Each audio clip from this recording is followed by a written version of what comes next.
Halo guys, welcome back to my YouTube channel Nikade Poniasari. Kembali lagi bersama Ponia. Di sini kali ini aku nggak bahas buku guys. Kali ini aku mau sharing tentang gimana aku survive di umur 20 tahunan dan gimana cara aku menghadapi hal-hal yang buat aku nggak nyaman dan hal-hal yang pertama kali aku lakukan dan aku pertanyakan.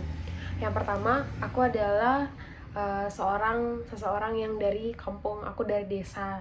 Jadi aku pertama kali jadi mahasiswa ke kota, apalagi kota Makassar, jelas aku sangat kaget dengan pemandangan-pemandangan kayak gedung, kepadatan penduduk, kayak kendaraan di mana-mana. Itu aku sangat kaget, guys.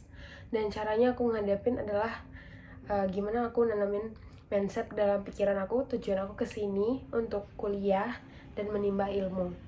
Makanya ada beberapa orang yang kuliah tapi hasilnya nggak jelas dan nggak selesai-selesai karena dari awal mindsetnya dia nggak nyelesain kuliah tapi dia ingin memuaskan egonya kalau dia ingin bersenang-senang. Ada beberapa orang yang begitu, ada beberapa orang yang nggak gitu guys. Salah satunya kayak aku yang berkomitmen untuk tujuan aku ke Makassar adalah untuk menimba ilmu dan mendapatkan gelar yang ingin aku capai. Makanya sampai sekarang ketika aku nggak capai target, yes jelas aku hampir depresi karena nggak capai target hidup aku dan sampai punya lelah mental karena memiliki ekspektasi yang sangat tinggi terhadap diri sendiri. Makanya cara aku survive itu aku memiliki batasan atau boundaries terhadap apa yang aku lakukan. Semisalnya kalau aku lagi suka berorganisasi, suka public speaking, aku kan memilah jadwal aku buat to-do list gitu, yang mana yang harus aku lakukan. Bahkan Google Calendar aku itu penuh dengan list-list apa yang aku lakukan satu harinya. Saking ambisnya aku waktu jadi mahasiswa, tapi nggak seberprestasi itu pun karena aku kuliah di kampus swasta. Tapi bukan berarti membuat aku down untuk tidak membuat sebuah prestasi. Jadi sedang-sedang lah, aku mahasiswa yang sedang-sedang, berprestasi iya, nggak berprestasi iya gitu, kayak di tengah-tengah. Tapi nggak kupu-kupu juga, tapi ikut organisasi.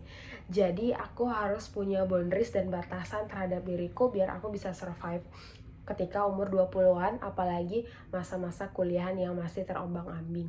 Kemudian selain aku punya boundaries, aku juga punya kayak target antara setiap semesternya. Semester 1 aku ngapain aja, semester 2 dan sampai semester 7 aku ngapain aja. Kemudian yang ketiga, aku harus dengarkan apa kata tubuh aku. Kan otak kita berpikir, apalagi orang-orang yang punya komitmen atau target itu, dia aku harus capai targetku di semester ini, tapi dia nggak dengarnya tubuhnya kalau sedang nggak baik-baik aja. Makanya kalau lagi udah capek, kita harus dengerin kata tubuh kita dan istirahat, karena bentuk rasa sakit itu nggak dalam bentuk fisik aja, tapi secara mental dan pikiran. Makanya itu yang aku betul-betul pelajari untuk diri aku sendiri di umur 20-an, apalagi masa kuliahan. Itu ya guys ya, tiga sharing aku untuk kalian untuk survive di umur 20-an. Yang pertama punya boundaries, yang kedua punya target, yang ketiga mendengarkan reaksi tubuh kita, mendengarkan suara tubuh kita. Jadi itu aja ya guys, semoga bermanfaat. Bye bye.